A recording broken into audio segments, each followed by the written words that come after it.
Hello students, कैसे हो।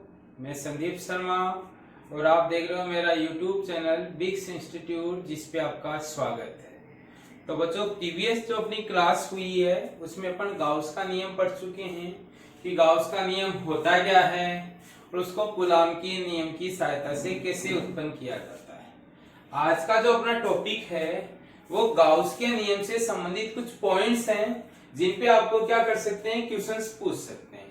तो आपका अगर फर्स्ट पॉइंट की बात करें तो अपन सबसे पहले तो ये जानते हैं कि गाउस के नियम का सूत्र होता है फाई ई, जहां फाई ई आपका विद्युत फ्लक्स होता है, जिसको अपन ई डॉट डीएस की सहायता से भी ज्ञात कर सकते हैं। गाउस के नियम में sigma Q upon epsilon not लिख सकते हैं।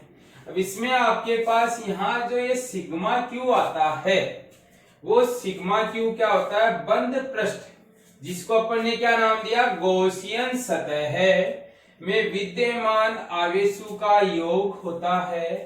और यहां से आप ये कह सकते हो कि विद्युत फ्लक्स में केवल गॉसियन सतह में विद्यमान आवेशों का योगदान होता है, पृष्ठ के बाहर आवेशों का फ्लक्स में योगदान शून्य होता है।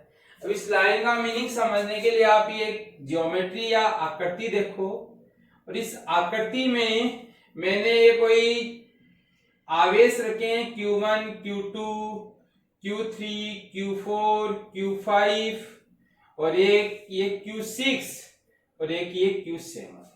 यह आपने क्या किए हैं, कुछ आवेशों को व्यवस्थित किया है। और इस व्यवस्थीकरण में अगर आप देखोगे तो यह आपकी सतह S है।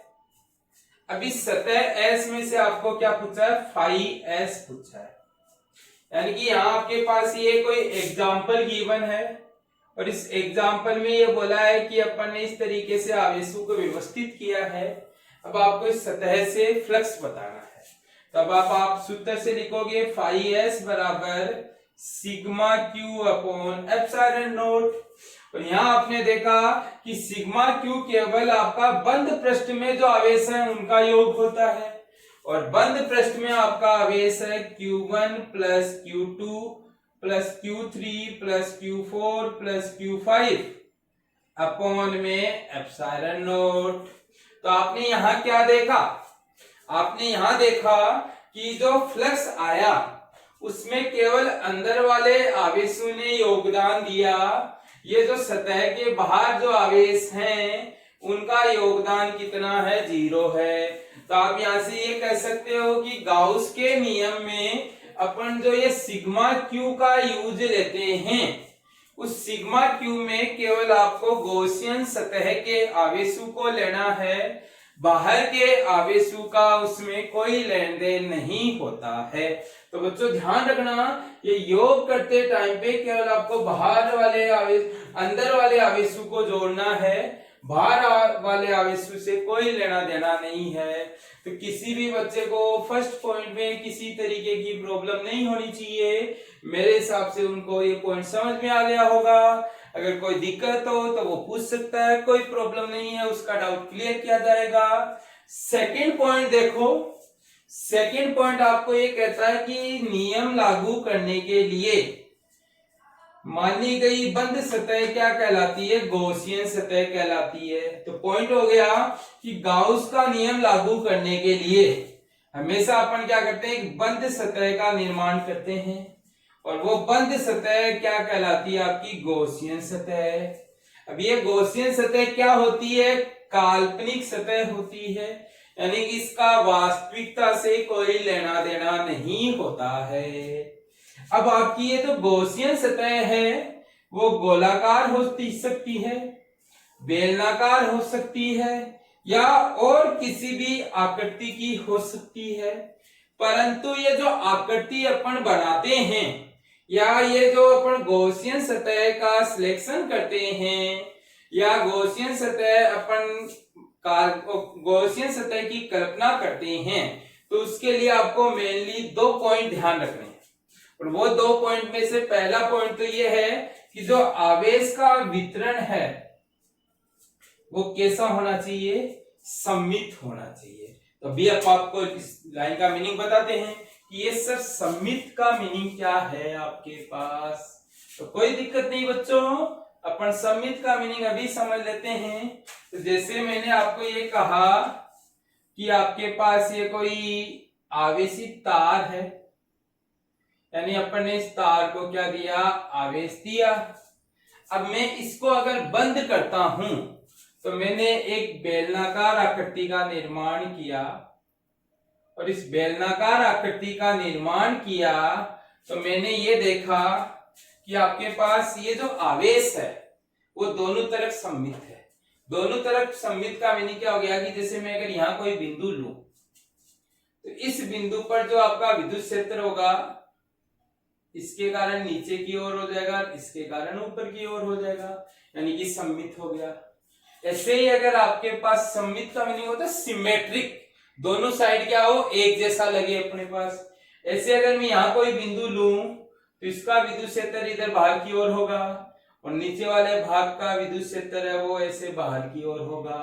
तो आप यहाँ क्या देख रहे हो कि आपका अपन ने जो सतह का अजम्पशन किया या सिलेक्शन किया, इसको आप क्या कह सकते हो, गॉसियन सतह। और इस गॉसियन सतह का सिलेक्शन करते टाइम पे अपन ने देखा कि जो आपका आवेश वितरण है वो आवेश वितरण कैसा है, सममित है।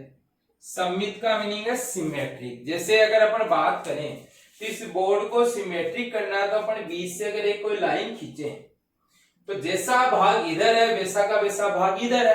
तो अपन ने ये देखा कि ये जो गाउसीय पृष्ठ है, इस गाउसीय पृष्ठ में अगर अपन इस आवेश को लें तो इस आवेश का वितरण है वो दोनों तरफ कैसा है, सममित है। सममित का मीनिंग आपके पास क्या हो गया कि जैसा आवेश आपको इधर मिलेगा वैसा का वैसा आवेश इधर मिलेगा।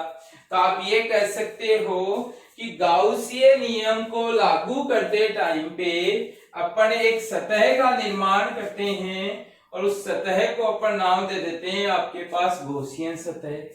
और ये गॉसियन सतह बेलनाकार, गोलाकार या कैसी भी आकृति की हो सकती है, परंतु ये आकृति बनाते टाइम पे आपको एक पॉइंट ध्यान रखना है, और वो पॉइंट आपको ये ध्यान रखना कि आवेश का वितरण क्या हो, सममित।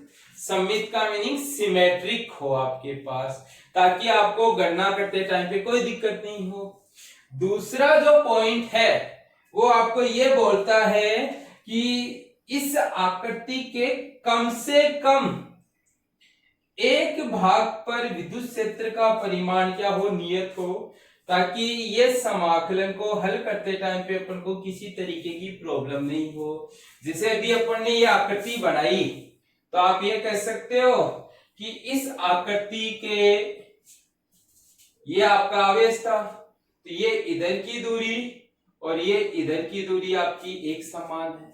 तो आप कहोगे कि इसके कारण यहाँ जो विद्युत क्षेत्र E होगा वही E यहाँ पे होगा, वही E आपके पास यहाँ होगा, वही E यहाँ पे होगा, यहाँ पे भी E होगा, यहाँ पे भी E होगा।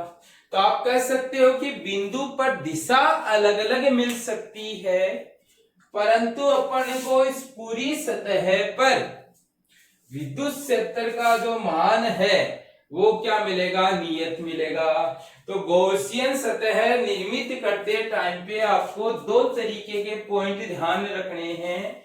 जैसे अपन आगे बनाएंगे तो उस टाइम पे मैं दो लाइनें बोलूंगा कि मानी गई सतह पर आवेश का वितरण सममित है, और दूसरा उस सतह पर आपका विद्युत क्षेत्र का जो परिमाण है वो कैसा है, नियत है।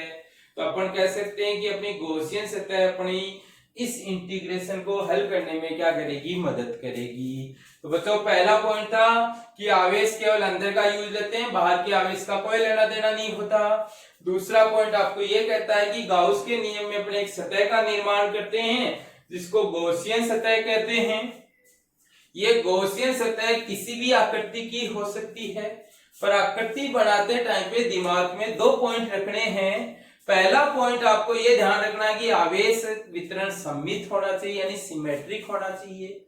दूसरा पॉइंट आपको ये ध्यान रखना है कि जो आकृति का निर्माण कर रहे हैं उस पर विद्युत क्षेत्र का परिमाण क्या होना चाहिए, नियत होना चाहिए। कोई दिक्कत नहीं है बच्चों।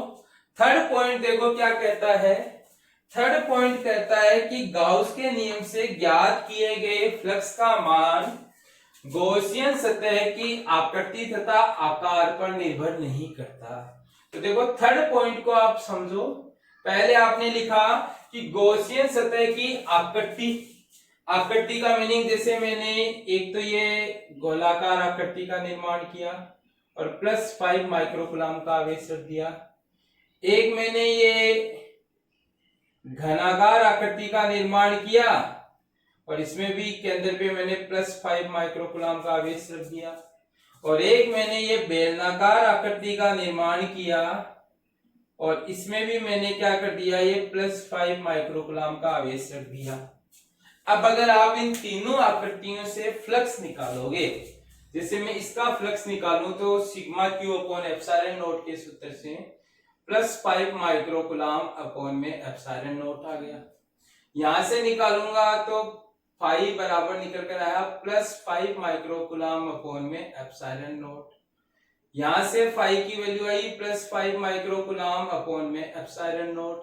तो क्या देख रहे हो बच्चों आप कि चाहे मैं आकृति गोलाकार बनाऊं, घनाकार बनाऊं या बेलनाकार बनाऊं, इस सूत्र के आधार पे तीनों में से फ्लक्स का मान बराबर आता है। तो फ्लक्स का मान बराबर आने का मीनिंग आप कह सकते हो कि जो विद्युत फ्लक्स है वो आकृति पर निर्भर नहीं करता। अब बात करते हैं आकार की। तो आकार में मैंने कहा कि इसकी रेडियस तो 5 सेंटीमीटर है और अब मैंने एक गोलाकार आकृति बना दी और मैंने ये कह दिया कि इसकी आकृति 10 सेंटीमीटर है। आवेश मैंने उतना ही रखा +5 माइक्रोकूलम। तो यहां से भी आप फ्लक्स निकालोगे तो +5 माइक्रोकूलम अपॉन में एप्सिलॉन नॉट निकल कर आएगा। तो क्या देखा कि त्रिज्या को डबल किया तो भी फ्लक्स का मान उतना ही रहा। तो एक चीज और ध्यान रखना है कि आपका विद्युत फ्लक्स का जो मान है, अगर गाउस के नियम की सहायता से निकाल रहे हैं तो ना तो आकार पर निर्भर करता है और ना आकृति पे निर्भर करता है।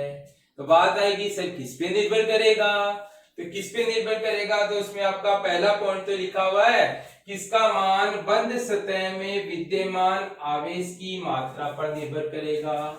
अभी जैसे मैंने यहाँ +5 रखा और अगर यहाँ मैं -5 रख दे +10 रख देता हूं तो आप यहां देख रहे हो कि ऊपर वाली आकृति में से तो ये मिलेगा और इसमें से आपको 10 माइक्रोकूलम मिलेगा। तो आप यहां से ये देख रहे हो कि आपके पास जब मैं आकृति एक जैसी रखूं, जैसे मैंने दोनों गोले बनाए, दोनों की त्रिज्या एक समान रखी, परंतु मैंने एक में आवेश 5 माइक्रोकूलम का रखा और दूसरे में 10 का रखा, तो विद्युत फ्लक्स का मान चेंज हो गया। तो आप कह सकते हो एक तो आवेश की मात्रा पर निर्भर करता है। अब दूसरा मैं ये कहूं कि मैं ये +5 की जगह -5 रख दूं तो आप यहां कहोगे कि ऊपर वाला फ्लक्स तो पॉजिटिव का आएगा और नीचे वाला फ्लक्स नेगेटिव का आएगा। यानी किस पर निर्भर कर रहा है, प्रकृति पर निर्भर कर रहा है।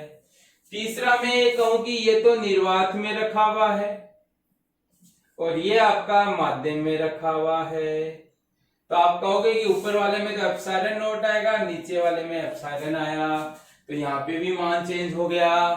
तो आप कह सकते हो कि फ्लक्स का मान ना आकार और आकृति पे निर्भर करता है, परंतु किस पे निर्भर करता है, एक तो आवेश की मात्रा पर, एक प्रकृति पर और एक किस पे निर्भर करता है, माध्यम पर निर्भर करता है।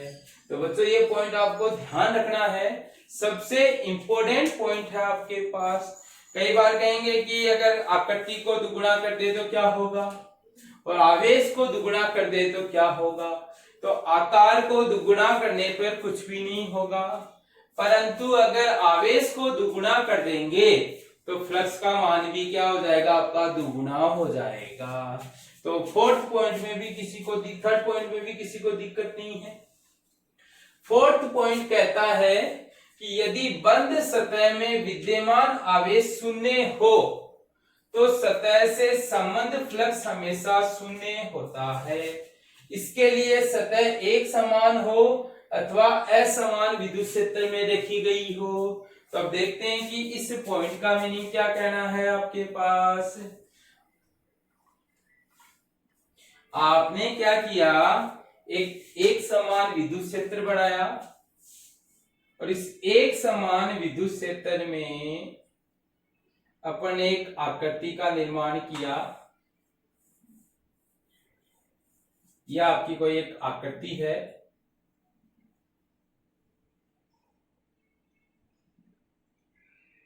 और इस आकृति में आपने एक तो प्लस क्यू आवेश रखा, एक माइनस क्यू आवेश रखा, यानी ये दो आवेश रखे। अब अगर अपन यहां देखें तो सिग्मा क्यू की वैल्यू कितनी निकल कर आ रही है, 0। दोनों का योग कितना हो गया, 0। और दोनों का योग 0 हो गया तो फाई की वैल्यू है वो भी आपके पास कितनी आ गई, 0 आ गई। तो आप यहां से ये कहोगे कि अगर बंद सतह में विद्यमान आवेश शून्य हो तो फ्लक्स है वो हमेशा क्या होगा, शून्य होगा। अब चाहे आकृति आप ये एक समान विद्युत क्षेत्र में रखो या आपका ऐसा कोई विद्युत क्षेत्र है,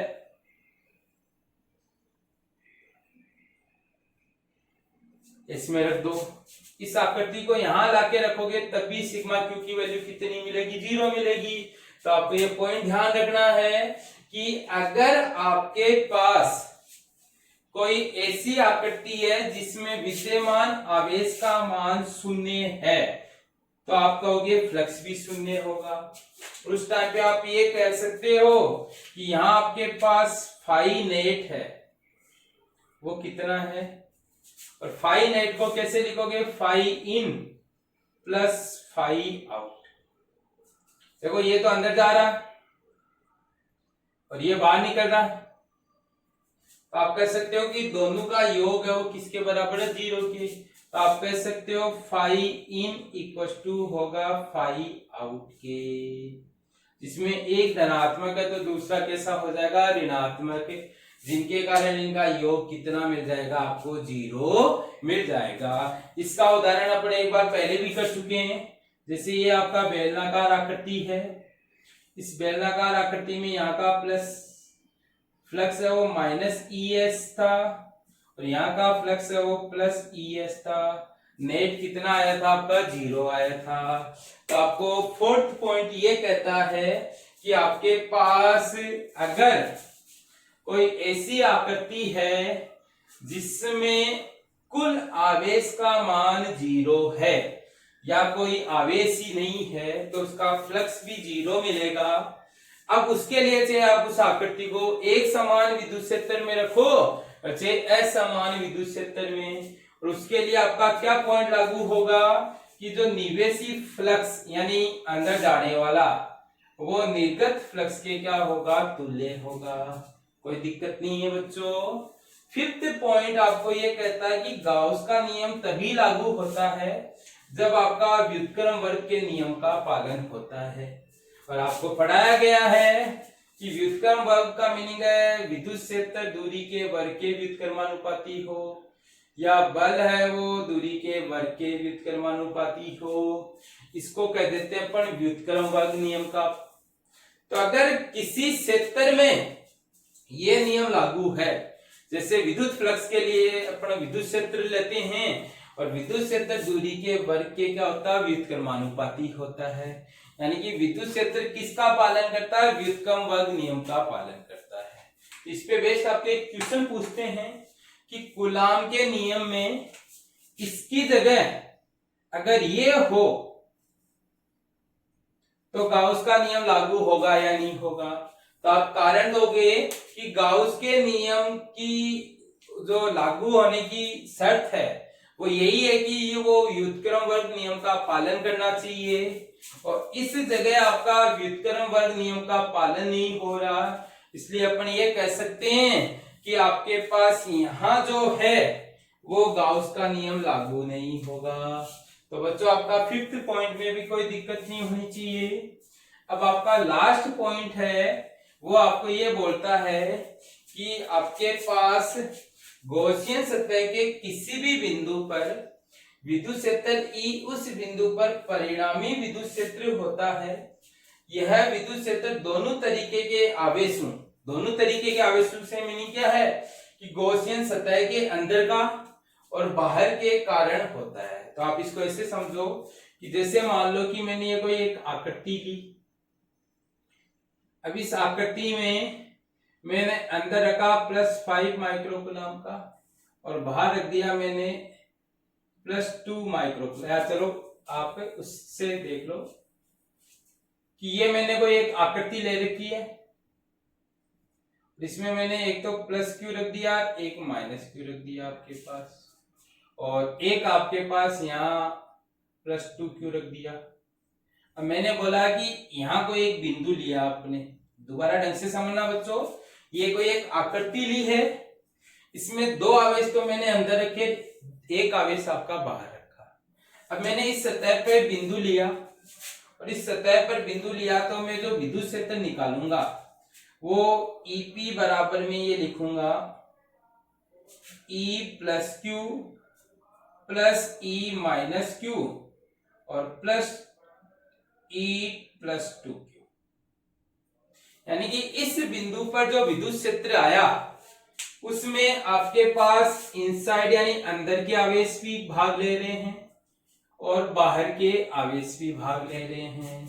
परंतु अगर आप यहां देखोगे तो फाई है, उसके लिए आप केवल ये लिखोगे +Q - Q अपॉन में ε0। क्या देखा आपने? आपने ये देखा कि फ्लक्स में केवल अंदर वाले आवेश आए, जबकि विद्युत क्षेत्र में क्या है, बाहर वाले आवेश और अंदर वाले दोनों आए। तो आपको ध्यान रखना कि गॉसियन जो सतह लेते हैं उसमें विद्युत क्षेत्र की गणना के लिए अंदर और बाहर दोनों आवेशों को अपन लेते हैं, जबकि फ्लक्स की गणना के लिए केवल आपके अंदर के आवेश आते हैं, बाहर के आवेशों से कोई लेना देना नहीं होता है आपके पास। क्लियर है ये पॉइंट कि आपके पास गाउस के नियम में जो एक तो बाईं तरफ है, एक दाईं तरफ है। बाईं तरफ में तो आपके पास विद्युत क्षेत्र आ रहा है और दाएं तरफ में आपका आवेश आ रहा है। तो आपको ध्यान रखना है कि दाएं तरफ के आवेशों के लिए केवल अंदर के आवेश लेंगे और बाईं तरफ के विद्युत क्षेत्र के लिए आपके पास अंदर और बाहर दोनों के आवेश क्या होते हैं, भाग लेते हैं आपके पास। कोई दिक्कत नहीं है बच्चों, क्लियर है। इसी में एक और लाइन लिखी हुई है कि कुछ ऐसी स्थितियां भी होती है जिसमें आपका कुल आवेश 0 हो सकता है, परंतु विद्युत क्षेत्र शून्य हो ये जरूरी नहीं है। जैसे ये मैंने एक स्थिति बनाई जिसमें एक +Q और एक -Q है, यह आपका एक विद्युत क्षेत्र विद्युत द्विध्रुव हो गया। अब इस विद्युत द्विध्रुव की बात करोगे तो इस विद्युत द्विध्रुव के लिए सिग्मा Q कितना है, 0 है। परंतु अगर आप देखोगे तो इस बिंदु पर E है वो नॉट इक्वल टू 0 है आपके पास। तो आप यहां से क्या कह सकते हो कि कुल आवेश 0 हो सकता है गॉसियन सतह में, पर गॉसियन सतह के किसी बिंदु पर आवेश शून्य होने के बावजूद भी विद्युत क्षेत्र नॉट इक्वल टू क्या हो सकता है, 0 हो सकता है। अपन जानते हैं कि इसकी अक्षीय रेखा पर विद्युत क्षेत्र जो E होता है वो 2kp अपॉन में x क्यूब के इक्वल होता है परिमाण में आपके पास। तो देखा यहाँ विद्युत क्षेत्र 0 नहीं है, तो आप यहां से ये कह सकते हो कि गॉसियन सतह में पहली चीज विद्युत क्षेत्र निकालते टाइम पे अंदर और बाहर दोनों के आवेश शामिल होते हैं, जबकि आवेश की गणना करते टाइम पे या विद्युत फ्लक्स निकालते टाइम पे केवल अंदर के आवेश लेते हैं, बाहर के आवेशों का कोई लेना देना नहीं होता है। दूसरा पॉइंट आपको ये कहा जाता है कि कुल आवेश 0 हो सकता है, पर सतह पर विद्युत क्षेत्र क्या हो सकता है, नॉन जीरो हो सकता है। तो बच्चों ये कुछ पॉइंट्स थे जिनमें आपका पॉइंट नंबर 3 पॉइंट नंबर 4 और पॉइंट नंबर 6 ये आपके सबसे ज्यादा इंपॉर्टेंट पॉइंट्स हैं जो आपको स्पेशली ध्यान में रखने हैं। एक बार क्विकली रिवाइज करा रहा हूं। पहला पॉइंट कहता है कि गाउस के नियम में केवल अंदर के आवेशों का योगदान होता है फ्लक्स में, बाहर के आवेशों का योगदान 0 होता है। दूसरा पॉइंट ये कहता है कि गाउस का नियम लागू करने के लिए एक सतह बनाई जाती है जिसको गॉसियन सतह कहते हैं, जो गोलाकार, बेलनाकार या घनाकार किसी भी आकृति की हो सकती है। पर आकृति बनाते टाइम पे दो चीजें ध्यान रखनी है। पहली चीज आपको ये ध्यान रखनी है कि आवेश का वितरण सममित होना चाहिए। दूसरा पॉइंट आपको ये ध्यान रखना है कि आपके पास आवेश वो विद्युत क्षेत्र है उस सतह पे कैसा होना चाहिए, नियत होना चाहिए। थर्ड पॉइंट आपको ये कहता है कि विद्युत फ्लक्स का जो मान है वो ना आकार पे निर्भर करता है ना आकृति पे निर्भर करता है। किस पे निर्भर करता है? मात्रा, प्रकृति और माध्यम पर। अगला पॉइंट ये कहता है कि अगर किसी आकृति में विद्यमान कुल आवेश 0 है तो उसका फ्लक्स भी हमेशा 0 होगा, चाहे आकृति को आपने एक समान विद्युत क्षेत्र में रखा है या असमान विद्युत क्षेत्र में रखा है। अगला पॉइंट कहता है कि गाउस का नियम तभी लागू होगा जब व्युत्क्रम वर्ग नियम का पालन होगा। और लास्ट पॉइंट ये कहता है कि गॉसियन सतह में विद्युत क्षेत्र निकालते टाइम पे आवेशों का योगदान वो अंदर और बाहर वाले दोनों का होता है, जबकि विद्युत फ्लक्स की गणना करते टाइम पे केवल अंदर वाले ही आवेश योगदान देते हैं, बाहर वाले आवेशों का योगदान कितना होता है? 0 होता है। तो बच्चों ये कुछ पॉइंट्स थे जिन पे आपके छोटे छोटे क्वेश्चंस बनते हैं, तो आपको ये स्पेशली ये ध्यान रखने हैं। किसी बच्चे को अगर किसी पॉइंट में दिक्कत हो तो वो बेझिझक पूछ सकता है, उसके डाउट क्या किए जाएंगे, क्लियर किए जाएंगे। बच्चों मेरा आपसे निवेदन है कि आप वीडियो को देखते हो तो देखने के बाद में एक बार उसको जरूर से क्या करो, लाइक और शेयर कीजिए आपके पास। ये मेरा आपसे क्या है, निवेदन है। Thank you. आप स्क्रीनशॉट ले लीजिए।